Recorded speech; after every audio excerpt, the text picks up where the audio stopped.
Evangelho segundo João, capítulo 4. Quando, pois, o Senhor entendeu que os fariseus tinham ouvido que Jesus fazia e batizava mais discípulos do que João, ainda que Jesus mesmo não batizava, mas os seus discípulos, deixou a Judéia e foi outra vez para a Galiléia. E era-lhe necessário passar por Samaria. Foi, pois, a uma cidade de Samaria, chamada Sicar, junto da herdade que Jacó tinha dado a seu filho José, e estava ali a fonte de Jacó.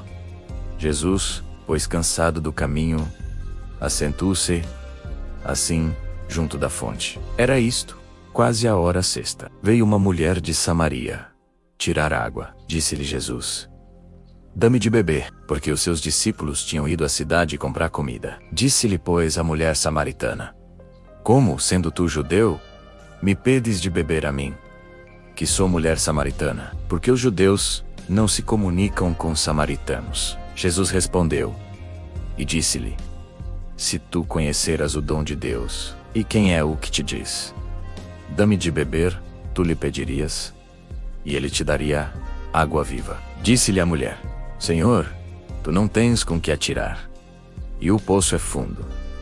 Onde, pois, tens a água viva? És tu maior do que o nosso pai Jacó, que nos deu o poço, bebendo ele próprio dele, e os seus filhos, e o seu gado? Jesus respondeu e disse-lhe: qualquer que beber desta água, tornará a ter sede. Mas aquele que beber da água que eu lhe dar, nunca terá sede. Porque a água que eu lhe dar, se fará nele uma fonte de água que salte para a vida eterna. Disse-lhe a mulher: Senhor, dá-me dessa água, para que não mais tenha sede, e não venha aqui tirá-la. Disse-lhe Jesus: vai, chama o teu marido, e vem cá.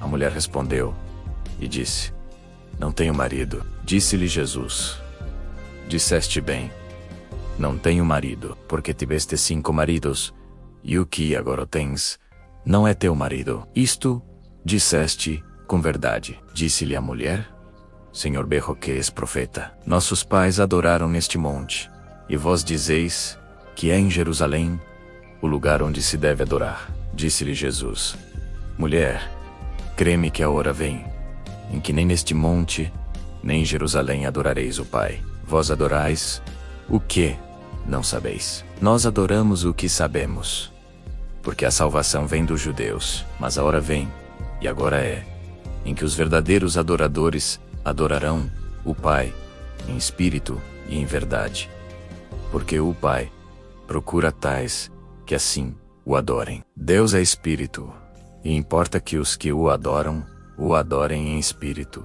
e em verdade. A mulher disse-lhe: eu sei que o Messias, que se chama o Cristo, vem. Quando ele vier, nos anunciará tudo. Jesus disse-lhe: eu o sou, eu que falo contigo. E nisto vieram seus discípulos, e maravilharam-se de que estivesse falando com uma mulher. Todavia nenhum lhe disse: que perguntas?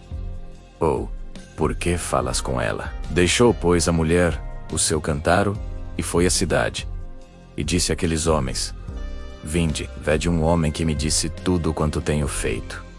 Porventura não é este o Cristo? Saíram, pois, da cidade, e foram ter com ele. E entretanto, os seus discípulos lhe rogaram, dizendo: Rabi, come. Mas ele lhes disse: uma comida tenho para comer, que vós não conheceis. Então os discípulos diziam uns aos outros: trouxe-lhe, porventura, alguém de comer? Jesus disse-lhes: a minha comida é fazer a vontade daquele que me enviou e realizar a sua obra.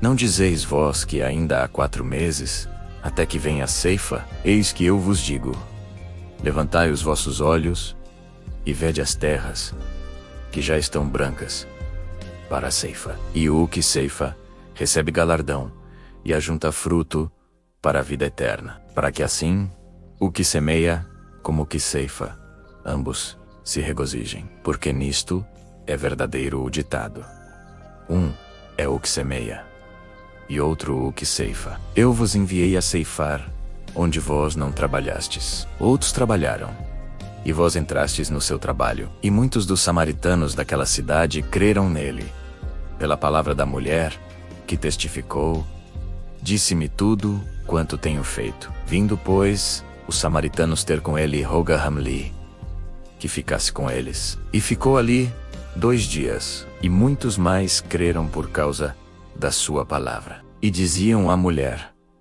já não é pelo teu dito que nós cremos, porque nós mesmos o temos ouvido, e sabemos que este é verdadeiramente o Cristo, o Salvador do mundo. E 2 dias depois saiu dali, e foi para Galiléia, porque Jesus mesmo testificou que um profeta não tem honra na sua própria pátria. Chegando, pois, a Galiléia, os galileus o receberam, porque tinham visto todas as coisas que fizera em Jerusalém no dia da festa, porque também eles tinham ido à festa. Foi então, outra vez, a Caná da Galiléia, onde da água fizera vinho. E havia ali um oficial do rei, cujo filho estava enfermo em Cafarnaum. Ouvindo este que Jesus vinha da Judeia para a Galiléia, foi ter com ele, e rogava-lhe que descesse e curasse seu filho, porque já estava à morte. Então Jesus lhe disse: se não virdes sinais e milagres,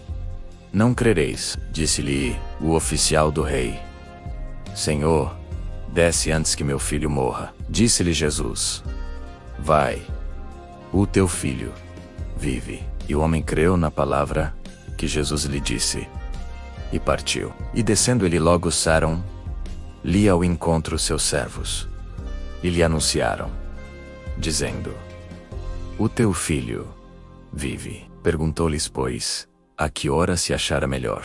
E disseram-lhe: ontem, hora 7ª, a febre o deixou. Entendeu, pois, o pai, que era aquela mesma hora em que Jesus lhe dissera: o teu filho vive. E creu ele, e toda a sua casa. Jesus fez este segundo milagre em Caná da Galiléia, quando veio da Judeia para a Galiléia.